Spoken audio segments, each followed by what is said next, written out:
Alright, let me reinstate that undocumented young people face a number of barriers when it comes to accessing and obtaining higher education, such as paying tuition and living expenses, obtaining a job to support themselves, often their families, while studying, and overcoming other psychological obstacles such as anxiety, stress, and feelings of exclusion, having the temporary protection and work authorization that DOC provides helps with all these issues.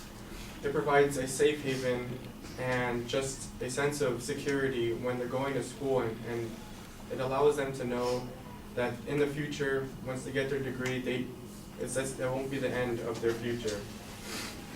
Going back into the affirmative claims, we started off by saying that 1, it eases financial pressure on students. 2, resentment of DACA harms students and their future. And lastly, that DACA will allow students to move forward in life. Let me say that the negative side only touched on the 1, which is the first claim, that it eases financial pressure on students.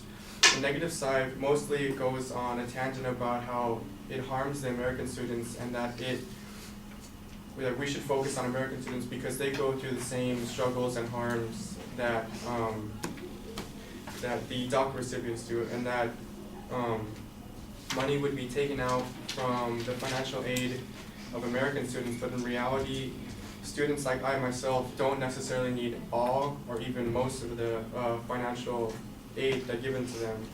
It would, giving financial aid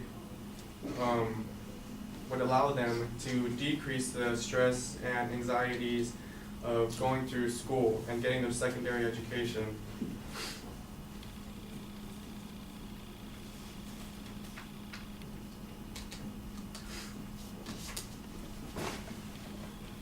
And then, if they have a fear of not getting a secondary education and not having security of getting a job, there was a quote from about Anaya Balderas in the article "Undocumented Students Pursuing Medical Education."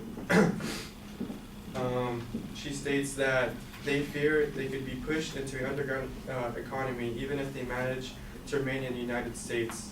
This is where the DACA giving them security, and as well as colleges, security of not getting, a fear of them getting deported, and allowing them to get a job in the future. And also it would completely get rid of the point that Anaya stated also in the same article, that the youth have been raised and educated in the United States and have aspirations and educational achievements similar to those of native-born peers. Like the negative side said, she went over the educational values that Americans hold, and she is stating them that the Americans are held higher and to a higher standard than the DACA recipients. But in reality, it is the same because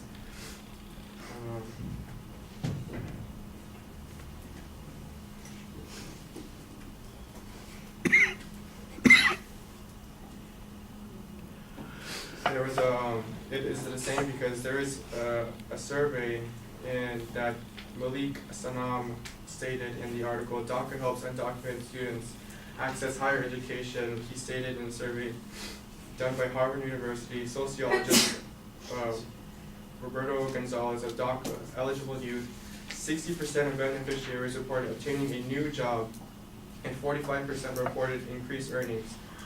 And studies have shown that people who receive temporary work permits end up with 8.5% higher wages on average. This translates into more money to support both families, members, and education. Not only does it help the family members and education, it also increases the GDP by 0.35%. And even though that sounds like a small number, that is annually, and it increases over time. And once DACA members are allowed that educational security and as well as job security, that GDP number will increase over time as more DACA members are allowed jobs in the future. Going back into the negative side, not touching on the second claim that rescinding of DACA harms students and of their future. She does not go over how, say, Americans would benefit in their future, and how it would be a burden to America, or how this is a negative effect towards Americans. Because in reality, their future is actually helping the American economy.